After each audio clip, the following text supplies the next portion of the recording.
छोटी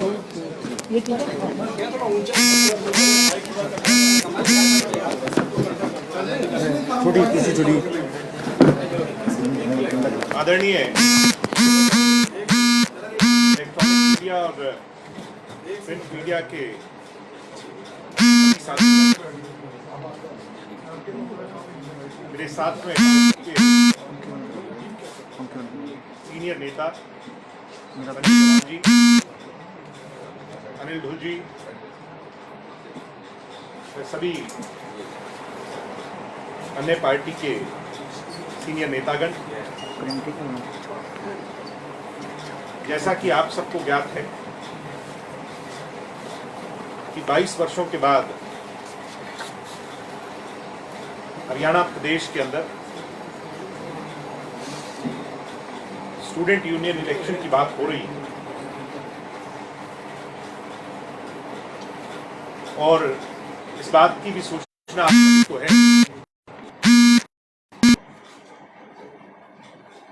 कि सभी स्टूडेंट यूनियन प्रत्यक्ष चुनाव चाहते हैं। इनडायरेक्ट इलेक्शन, बायस्ड इलेक्शन जो सिर्फ अखिल भारतीय विद्यार्थी परिषद और आरएसएस तक सीमित रह जाए, इसके विरोध में है। हरियाणा प्रदेश के 16 स्टूडेंट्स के ऐसे संगठन है जिसमें हमारा संगठन इनसो भी एक संघर्ष समिति बना चुके हैं और उसके अधीन इस बात का फैसला लिया है कि ऐसे कोई भी एक्शन जो पक्षपात से भरे हुए हों, जो हिटलरशाही से करवाए जाएं, दोगला रवैया अपनाया जाए, मसल पावर, मनी पावर और पुलिसिया बल के माध्यम से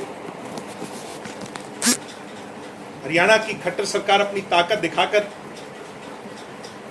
जनरल इलेक्शन से ठीक पहले ये दिखाना चाहे कि नौजवान पीढ़ी मोदीमयी हो गई है, तो सभी ने मिलकर के फैसला लिया कि हमें ये मंजूर नहीं है, हरियाणा के छात्रों को ये बर्दाश्त नहीं है, हम इसका विरोध करेंगे। आज जिस बात के लिए मैं आप लोगों के बीच में आया हूं, एक पीसफुल प्रोटेस्ट, हरियाणा में 12 यूनिवर्सिटीज और 735 कॉलेजेस हैं। उसके बाहर उन कॉलेजेस और यूनिवर्सिटीज के मुख्य द्वार पर रखा गया था।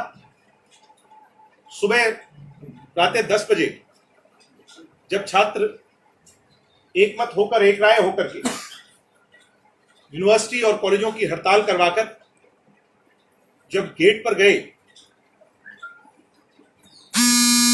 तो भारी पुलिसिया बल यूनिवर्सिटीज के गेट पर सरकार ने पुलिसिया बल लगाया हुआ था। स्टूडेंट पीसफुली प्रोटेस्ट कर रहे थे, सरकार को बताने की और चेताने की अपनी आवाज उठा रहे थे, अपनी आवाज को बुलंद कर रहे थे। तभी हरियाणा पुलिस के जवानों ने उन पर भारी लाठीचार्ज किया। जब लाठीचार्ज हुआ तो यह तय है कि अफरा तफरी फैल गई। उसी सब के बीच में टीयर गैस शेलिंग हुई और यहां तक कि हमारे संगठन और अन्य संगठन के जो मुख्य लोग थे, प्रदेश के अध्यक्ष थे, जो प्रमुख विद्यार्थी लीडर्स थे, उनको अरेस्ट कर हरियाणा पुलिस की एक ब्रांच है जिसको ये सीआईए के नाम से कहते हैं, क्राइम इन्वेस्टिगेशन जो हरियाणा पुलिस के लिए करती है, उसके अननोन ठिकानों पर ले जाकर घंटों तक उनकी पिटाई की गई। बहुत से साथियों को सिर में चोटें आई हैं, बहुत से साथियों को बोन फ्रैक्चर्स हुए हैं।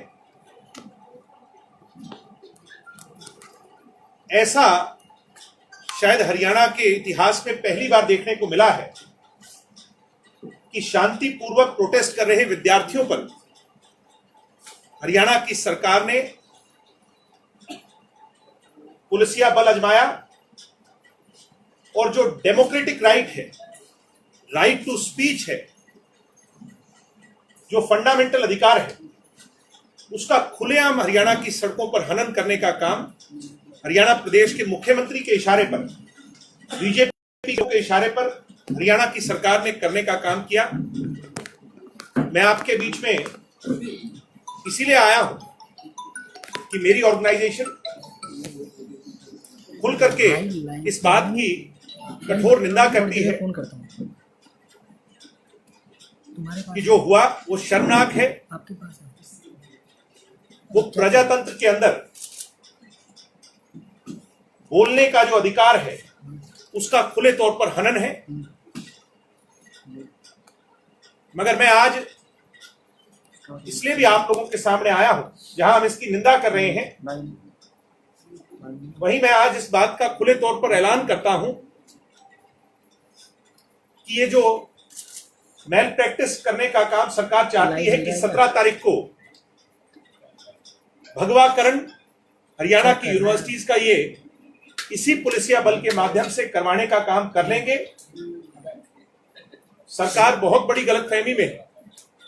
हम आज इस बात का ऐलान करते हैं कि हम सभी छात्र संगठनों ने, जिसको एबीवीपी को छोड़ दें, तो सभी लोगों ने मिलकर के इस बात का ऐलान किया है कि हम हरियाणा में छात्र संघ चुनाव का पूर्णतः 17 तारीख को बॉयकॉट करने जा रहे हैं।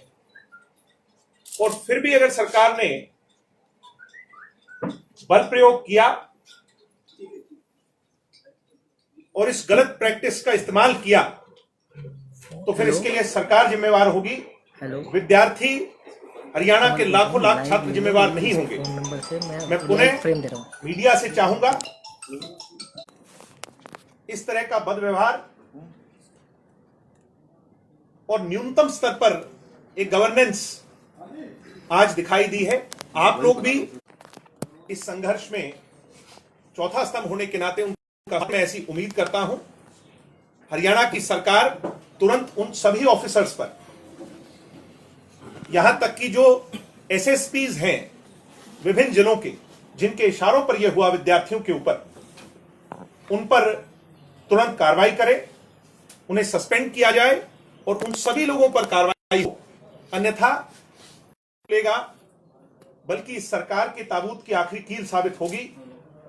मैं फिर से आज इस शर्मनाक दिन, क्योंकि स्टूडेंट्स के लिए हम किसी से भीख मांगने के लिए दरबार लड़ रहे हैं, और अगर ऐसा होता है तो इससे ज्यादा शायद प्रजातंत्र के लिए, हमारे हरियाणा के लिए शर्मनाक।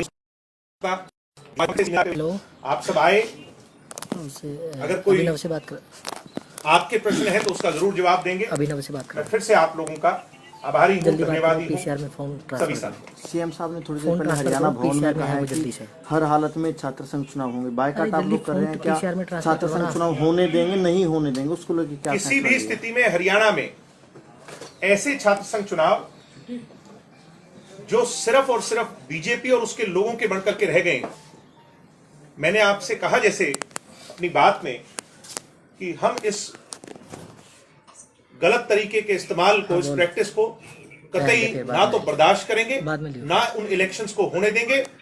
सरकार की वोटिंग बैलेट्स और मशीन्स 17 तारीख को खाली गेट से उल्टी जाएंगी। मैं इस बात का भी ऐलान आज इस प्रेस कॉन्फ्रेंस में करता हूं। सर, आप टोटल बायकॉट कर रहे हैं? 100% मैं नहीं कर रहा।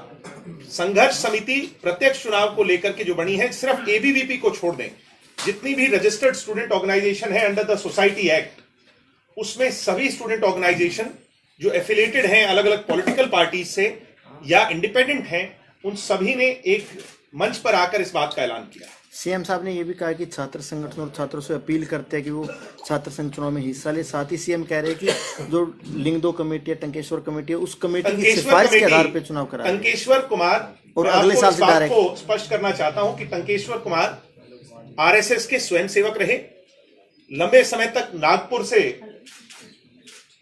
आरएसएस की सेवा से जुड़े रहे, हरियाणा में आज के दिन गुरु जम्बेश्वर विश्वविद्यालय के वाइस चांसलर हैं और सुप्रीम कोर्ट ने 2006 में लिंगदो कमेटी पर मोहर लगाई थी। माननीय उच्चतम न्यायालय के आदेश के अनुसार इंप्लीमेंटेशन अगर होनी चाहिए स्टूडेंट इलेक्शन कंडक्ट करवाने के लिए तो लिंगदो की होनी चाहिए। टंकेश्वर कुमार एक आरएसएस का एजेंट जो वाइस चांसलर हो सकता है, मगर वो लिंगदो कमेटी यानी जिस कमेटी पर सुप्रीम कोर्ट की मोहर हो उससे बड़ा नहीं हो सकता। ये जो ताकत का गलत इस्तेमाल करने का काम खट्टर साहब ने किया है उसका विरोध भी उनको झेलना पड़ेगा और ये इलेक्शन हम कतई नहीं होने देंगे, ये हमने फैसला लिया है। सर एक अलग सवाल है, आपकी पार्टी में जो फैमिली के लोग हैं उनके बीच फाइटिंग की बहुत सारी खबरें आ रही हैं, क्या है इससे? फैमिली सागा शुरू हो गई। उसमें आपके इंसो को ऑलरेडी भंग कर दिया है, डिसॉल्व किया आप दूसरा मैं एक एक करके जवाब देता हूं। जहां तक आपने परिवार के बारे में मेरी राय जानने का सवाल मेरे से पूछा है, मैं अधिकृत तौर पर आपको कह सकता हूं कि ये सिर्फ और सिर्फ अफवाहें हैं और अगर आप बुरा ना माने, मैं आप सबका आदर करता हूं, मगर जब किसी चीज का मीडिया ट्रायल शुरू हो जाता है तो फिर जैसा मीडिया दिखाता है या जैसा मीडिया सोचता है वैसा टेलीविजन पर दिखता है और लोगों को समझ आता है। मैं आपसे पुनः आग्रह करता हूं, मेरा हाथ जोड़ के आपसे निवेदन है, आप मेरे सभी आदरणीय हैं, मेरे से बड़े हैं, कि ऐसा परिवार में कुछ भी नहीं है। चौधरी ओम प्रकाश चौटाला जी के नेतृत्व में हम सब लोग एक हैं, उनकी लीडरशिप में हम सब लोग एक हैं। दूसरा सवाल जो आपने किया मेरी ऑर्गेनाइजेशन को लेकर, इंडियन नेशनल स्टूडेंट ऑर्गेनाइजेशन जो है वो राष्ट्रीय स्तर पर 8 प्रदेशों में 3.5 लाख से ज्यादा लोग उसके साथ जुड़े हैं और मुझे उसकी जिम्मेवारी 2013 में मिली थी। इस संगठन का निर्माण 2003 में डॉक्टर अजय सिंह चौटाला जी ने किया था, वो इसके संस्थापक हैं। और इंसो जो है वो आइडियोलॉजिकली वैचारिक तौर पर इंडियन नेशनल लोकदल का हिस्सा हो सकती है। अगर मैं आपसे ही एक सवाल करूं, क्या अमित शाह को यह ताकत है, क्या अमित शाह को यह ताकत है कि वो एबीवीपी के राष्ट्रीय अध्यक्ष को या उसकी इकाई को भंग कर दें? वो नहीं कर सकते, क्योंकि वो अपने आप में it is all together a different wing. इसी प्रकार इंडियन नेशनल स्टूडेंट ऑर्गेनाइजेशन जो है उसके अपना कॉन्स्टिट्यूशन है, वो एक इंडिपेंडेंट बॉडी है और उस कॉन्स्टिट्यूशन के अधीन सिर्फ 2 रास्ते हैं उसकी कार्यकारिणी को भंग करने के। पहला यह है कि उसके संस्थापक इस बात का निर्णय लें, और यह खुला विकल्प है संस्थापक के, उनकी डिस्क्रिशन है कि अगर संस्थापक ये फैसला लें तो वो उसको भंग कर सकते हैं। यानी डॉक्टर अजय सिंह चौटाला ये कहें कि इंसो भंग हो चुकी है तो फिर इस पर कोई दूसरा सवाल नहीं उठेगा। दूसरा तरीका, हमारी एक नेशनल एग्जीक्यूटिव है जिसमें 26 लोग हैं, वो 26 लोग बैठ करके इस बात का फैसला लें और उसमें मेजॉरिटी इस बात का फैसला ले कि इंसो भंग कर दी गई है, तब भी इंसो भंग हो सकती है। सर एक बात, मिस्टर ओम प्रकाश चौटाला और मिस्टर अभय चौटाला दोनों अगर ऐसा कुछ किया गया तो फिर अध्यक्ष होने के नाते एक इंक्वायरी होनी चाहिए थी। मुझसे ये कहा जाता कि ये गलत हुआ है, ये वहां की फुटेज है, ये वहां की तस्वीरें हैं, या ये लोग उसके जिम्मेवार हैं। मैं उस ऑर्गेनाइजेशन का हेड होने के नाते उसकी इंक्वायरी करता, या मेरे पर भी एक इंक्वायरी कंडक्ट होनी चाहिए थी, और वो करने का अधिकार सिर्फ डॉक्टर अजय सिंह चौटाला जी को है या इंसो के संस्थापक को। आप कह रहे हैं कि परिवार में कुछ भी दुष्यंत चौटाला को भी पद मुक्त किया गया, ये कहा गया कि इंसो अगर दुष्यंत जी से आपका संपर्क हो तो उनसे आप पूछें, इसके बारे में बेहतर दुष्यंत जी बता सकते हैं, क्योंकि इस तरह के जो डॉक्यूमेंट्स होते हैं वो बड़े डिस्क्रीट होते हैं और ईमेल के जरिए या जो है ना आजकल मोबाइल के जरिए आ जाते हैं। मुझे ऐसी जानकारी नहीं है, अगर होगी तो मैं आपको जरूर बताऊं। दिग्विजय जी, आप रैली में खुद मौजूद थे, जो आरोप, क्या आपको लगता है कि मैंने रैली में कुछ ऐसा किया अगर आपके पास भी कोई एविडेंस है तो मैं जरूर उसको जानना चाहूंगा और देखना चाहूंगा कि मेरी बदौलत ऐसा क्या हुआ जिसके अनुसार एक इस बात का प्रचार मीडिया में हो रहा है। कोई अभी तक पार्टी की तरफ से इंस्ट्रक्शन नहीं है या किसी लीडर की तरफ से मुझे कोई इंस्ट्रक्शन नहीं मिली। आप लोग इस बात की चर्चा कर रहे हैं कि आप वहां मौजूद थे और ये हुआ। अगर कुछ आपके पास है तो मैं जरूर उस पर मैं मेरी ऑर्गेनाइजेशन के लोगों से पूछूंगा कि अगर वहां पर कोई मौजूद था और कुछ गलत हुआ तो निश्चित तौर पर मैं उसको जवाब उनसे मांगने का काम करूंगा। हम सवाल लेते हैं कि कुछ ऐसा हुआ है, just for sake of second मान लेते हैं, तो क्या युवाओं की आवाज दबाई जा रही है कि अगर उन्होंने अपना ओपिनियन देना चाहा पब्लिकली तो आपके पार्टी के सीनियर्स उस ओपिनियन को एक्नॉलेज करने को तैयार नहीं है? वहां कोई मुर्दाबाद के नारे थोड़ी लग रहे थे। हाँ, तो किसी का नाम पे जिंदाबाद के तो नारे लग रहे किसी का नाम पे जिंदाबाद किसके जिंदाबाद के नारे उसी के लगा करते हैं तो फिर जो क्या- जिंदाबाद होता है। तो क्या मतलब उसको एक्नॉलेज नहीं कर रही है कि पार्टी की सीनियर लीडरशिप मैंने किसी के जिंदाबाद के नारे ये तो पार्टी की लीडरशिप का काम है, मेरा और आपका नहीं। दिग्विजय इनसो को बिना पूछे आपसे भंग किया जा रहा है। मैं फिर आपको कह रहा हूँ आप उसे कह रहे हैं कि भंग किया जा रहा है। Sir let me complete my question. वहां पे नारेबाजी हुई ग्वादर रैली में, उधर आपके एमपी साहब को बर्खास्त कर देगा पार्टी में से, आप कह रहे हो सब कुछ नॉर्मल है। अगर कोई ऐसा नॉर्मल है, अगर कोई दस्तावेज आपके पास है एमपी साहब को बर्खास्त होने का या उनको किया गया है तो आपसे साझा करें, मैं जरूर जवाब दूंगा। नहीं, अभय चौटाला ये भी कह रहे हैं, अभय चौटाला ये भी कह रहे हैं कि एक समय ऐसा आता है जब कुछ कड़े फैसले लेने पड़ते, फिर इसको कैसे समझे? फिर कड़े फैसले तो संगठनों में लेने पड़ते हैं, इसमें तो कोई दोराय नहीं। हम भी लेते हैं, मैं मेरी ऑर्गेनाइजेशन में लेता हूँ। आपके दो सीनियर मोस्ट लीडर्स जेल में हैं जी। इस वक्त जिस तरह से पार्टी चल रही है, क्या आप उससे सेटिस्फाइड हैं पार्टी के अफेयर्स से? मैं मेरे संगठन का तो जवाब दे सकता हूँ, जो मेरे अधिकार क्षेत्र से बाहर की बात है मैं उस पर जवाब नहीं दे पाऊंगा, ये मेरी मजबूरी है। लेकिन आप उसी परिवार से, उसी पार्टी से जुड़े हैं, उसी विचारधारा से जुड़े, विचारधारा से आप आते हैं, तो क्या संतुष्ट हैं जिस तरीके से सब अच्छा? इतनी बड़ी रैली हुई, लाखों लोग वहां पर पहुंचे और ये तय हो गया कि हरियाणा के अगले मुख्यमंत्री चौधरी ओम प्रकाश चौटाला जी बनेंगे। ये लोगों ने माना, ये मैंने और आपने नहीं। 2 आदमियों के कहने से, 10 लोगों के कहने से कुछ नहीं होता। वहां पे लाखों लोगों ने खड़े होकर के कहा कि हम चौधरी ओम प्रकाश चौटाला जी को आज इसलिए चाहते हैं क्योंकि इस टूटते बिखरते हरियाणा जो जात पात के जंजाल में फंस करके रह गया, डेवलपमेंट के नाम पर आज हजारों करोड़ों का डेफिसिट में हरियाणा चला गया है और पेंशन नहीं मिलती बुजुर्गों को, गुलाबी कार्ड पीले कार्ड काटे जा रहे हैं। आज किसान की फसल जब बर्बाद होती है तो जो ये फसल बीमा योजना के नाम पर ढोंग रचा है, उस बीमा कंपनियों से किसान उलझ करके रह गए। युवाओं को आज जितनी परेशानी हो रही है शायद इतिहास में ना हुई हो।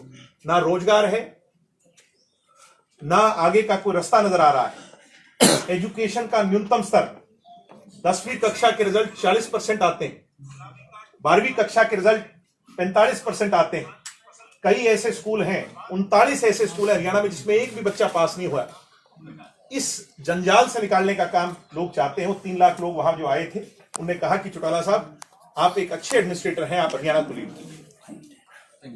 सर, जो संगठन में फेरबदल भी हुआ थोड़ा बहुत, छात्र संगठन किसी पार्टी का, उसके अध्यक्ष जो राष्ट्रीय अध्यक्ष होते हैं वही होता है, लेकिन आप कह रहे हैं कि इनसो का जो छात्र संगठन है उसके प्रमुख अजय चौटाला जी, उसके संयोजक अजय चौटाला जी हैं। ओम प्रकाश चौटाला जी के भंग करने के बाद भी जो क्या आपके राष्ट्रीय अध्यक्ष, मैं आपको थोड़ा सा आराम से इसको सिंपली हम समझने की कोशिश करें। आप मेरे को यही क्वेश्चन पूछेंगे, मैं जवाब वही दूंगा।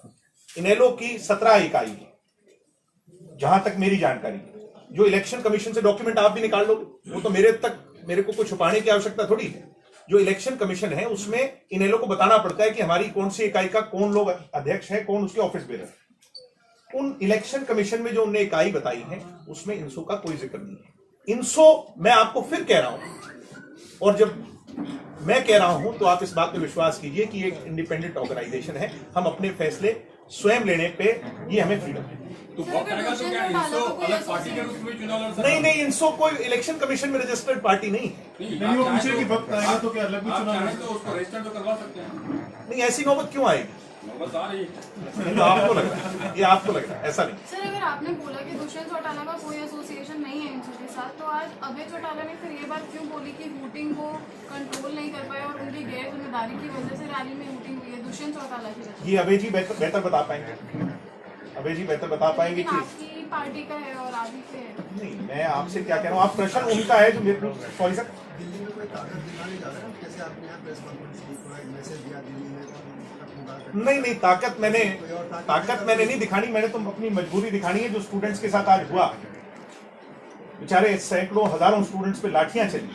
रैली का है नहीं, रैली तो अभी होके हटी है पीछे, रैली बहुत कामयाब हुई, तो रैली की तो मैं आपको शुभकामनाएं दूंगा। और ये तो विरोधियों ने भी कहा, हमने कहा था कि हमारे टेंट को हम 6-7 दिन और खाली रखते हैं और इसमें मोदी जी को यहीं बुला लीजिए और इसको भर के दिखाइए।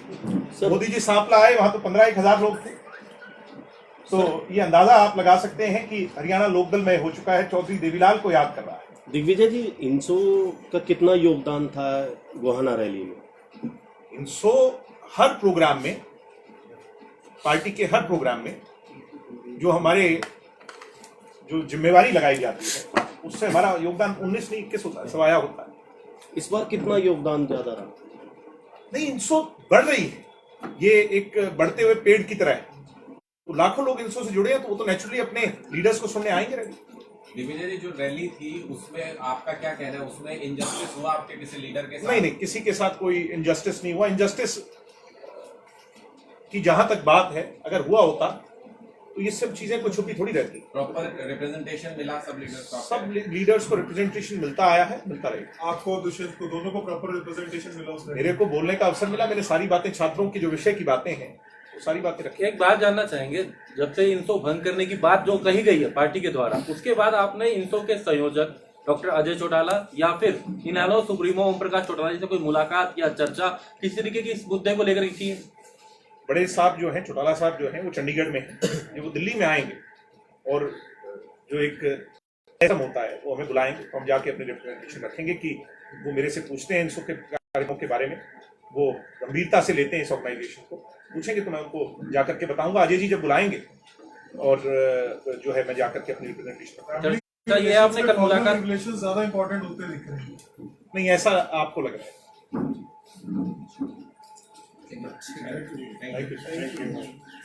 एक चीज और, क्या हम ये माने जैसे यूपी में वो सपा जी के यहाँ भी सुना जा रहा है कि सपा की तरह सपा के रास्ते नहीं, मुझे ज्ञान नहीं है कि वो कौन से रास्ते पे वहां पर क्या हुआ और क्या दिक्कतें आई, मुझे नहीं एहसास। हमारे यहाँ सब ठीक है और चौधरी देवीलाल जी की असीम कृपा से सब ठीक रहेगा और सब आगे बढ़ेंगे। जो मिशन है चौधरी देवीलाल के अधूरे सपनों को पूरा करने का, गरीब किसान कबीरे को सशक्त बनाने का, उसको लेकर के हम काम करें। दिग्विजय जी, एक आखिरी क्वेश्चन की, बसपा के साथ अलायंस को लेकर के क्या आप लोग एक पेज पे हैं इनेलो के साथ, या आपका कुछ इनसो का ओपिनियन, इनेलो के ओपिनियन क्या है? ये फैसला अधिकार क्षेत्र चौधरी ओम प्रकाश चौटाला जी का है। अगर उन्होंने फैसला लिया है किसान और कमेरे के गठबंधन का, तो इसका मेरे कहने ना कहने से नहीं, इसका तो हरियाणा स्वागत करता है। पर आपका पर्सनल ओपिनियन तो होगा, स्टूडेंट्स का या हरियाणा के यूथ का ओपिनियन तो आपको मिलता होगा। मैं तो निश्चित तौर पर जिस ऑर्गेनाइजेशन से जुड़ा हुआ हूं, मेरा भी मत उसी में है।